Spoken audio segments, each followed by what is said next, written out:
Years ago, my sister came to me and told me that she's going to Africa because God has a plan for her to do there. I didn't love that plan because I was the older brother, and I didn't like the idea of my younger sister, my teenage sister, going to Africa by herself. So I first met Sydney when we both lived in Uganda, and we were both maybe 19 or 20 years old. And I remember the exact moment when I saw Sydney and our other friend sitting in the lobby at the guest house that I lived at while I was there. She was kind of sitting in the dining area, and I was by my friend over near the registration area, and I noticed them sitting there talking, and they seemed nice, but I can't remember why, but I was very tired that day and looked over and was like, should I go introduce myself to them? And I almost went to bed. Like, I almost went up the stairs because the stairs were here and they were sitting over here. I almost went to bed and didn't even introduce myself, but sure enough, something prompted me to go over there and introduce myself. At that exact same time, I kind of had a chapter in my life coming to a close. I was pretty upset about it. I was broken up, pretty frustrated. I said, why is this happening? What's the plan, God? And he didn't really give me an answer at that time, but now looking back, I realized that my sister and Emma had actually met in Africa that exact same week that I prayed that prayer. I wouldn't be surprised if it was the same day. We ended up hanging out that entire night, and I went back to their room at the guest house, and we chatted and laughed, and we just had a really good time. And that night, the first night that I met Sydney, she said, you should date my brother. And our other friend said, yeah, you should date Sydney's brother. You guys would be good together. And I'm like, okay. But as girls do, our friend handed me a picture, an Instagram post of Reegin. And it was a picture of Reegin and their dog Sully.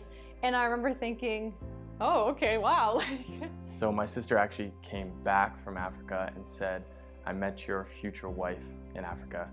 I didn't believe her, but I followed Emma on social media and she was pretty cute. So I thought maybe there was something to it, but still she lived across the country. So during those 5 years after I had met Sydney and we would meet up a couple times, Reegin and I would text back and forth from time to time. I remember saying to my friends, if only Reegin from out west lived closer, we would date for sure. Like, I feel like we would be perfect for each other. I just had this odd feeling that if we lived in the same town, something good would happen. But really, I never ever got my hopes up or anything because he was so far away. So throughout the years, I followed Emma. She kept coming up and she seemed really cool. And I would mention her occasionally to my friends, and I'd have to remind them. I'd say the girl from Ontario. So she came to be known as Toronto Girl. So whenever she came up throughout the years, I would just say Toronto Girl and they know exactly who I'm talking about. My family also got behind the whole plan that my sister had mapped out in her head. At dinner time, it would come up, you gotta date Emma. Emma seems great for you. I was like, okay, sure, she seems awesome, but she lives in Ontario, so it's not gonna happen. And a couple years later, my grandma actually went to Africa with my sister and they met up with Emma there again. And sure enough, my grandma came back and said, this girl's perfect, you gotta date Emma. So I was like, maybe there's something to this. There were a couple times when Sydney and I would meet up in Uganda and she would say, oh, maybe Reegin's gonna come this time. I remember getting all excited, like, oh, like Sydney's hot brother. I'm like, come to Uganda and I could finally meet him. But a couple things happened, I think some exams, and Reegin maybe had a basketball tournament or something, and he never ended up being able to come to Uganda. And Cam Bush's wedding was one of those times. So Cam Bush, I'm calling you out. You prevented us from meeting earlier. But I did get to meet Grandma Mackie, and she acted as my wing woman as well. So thank you, Grandma Mackie. I actually had written down a list on my phone of what I wanted in a woman, and I couldn't find it for a lot of years. And eventually I got to the point where I realized, okay, I gotta make God my number one priority. Not searching for a wife, not all these other things in life. I gotta make God first. So shortly after doing that, God kind of presented Emma to me.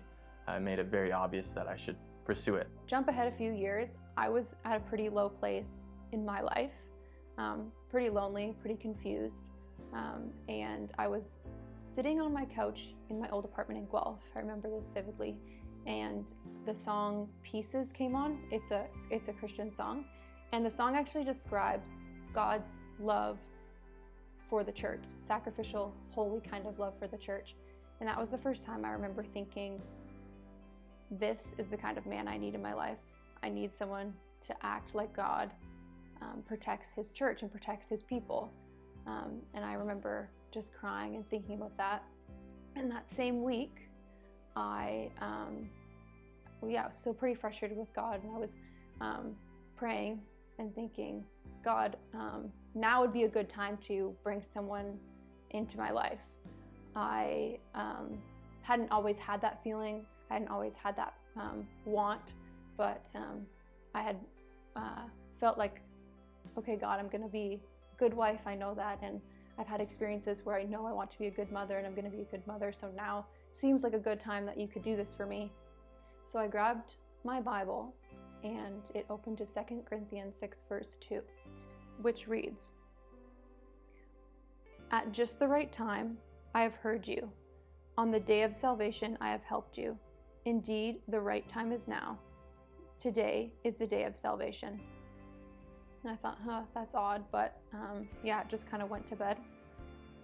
And then a couple days later, after that moment happened, it was Reegin's birthday, which ensued a conversation between the two of us, and that conversation never stopped. So I reached out, and Emma and I started texting, and it got to the point where I was like, okay, let's FaceTime and see if this is real. So after the first conversation, after the first FaceTime, God made it quite clear to me that this was my future wife. She checked every box on my list, and I knew that I was going to fall madly in love with her. But that was unusual for me because I had a pretty strict dating policy. I had to date for at least 3 years before I decided to marry someone. And I didn't fall very easily, but regardless, I knew that she was the one. I knew my family would be pretty excited because they'd been talking about it for years as well.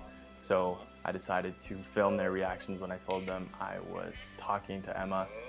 They were really excited. Did the same with my grandma. And after that, I decided, okay, well, I got to book a plane ticket and fly across the country. So that's what I did, and here we are. When did I know that Reegin Mackey was going to be my future husband? Our first Christmas together, it was the first time he ever gave me like a real wrapped gift. And I opened the gift, and it was a drawing that Reegin did of the two of us, a drawing that was actually our first picture taken together. And I barely even knew he could draw. I knew it was a hobby of his, but I didn't know he was this good at drawing. And I was speechless, and I realized it took him like 50 hours to do, and for the last month he had been committing every evening to drawing this picture of the two of us. And I thought to myself, I thought back to that time when I was crying and listening to that song Pieces, that any man that would commit that much time, sacrifice, and love for me is how God loves the church, and someone who's going to love me forever. So that's when I knew. Unreserved, unrestrained.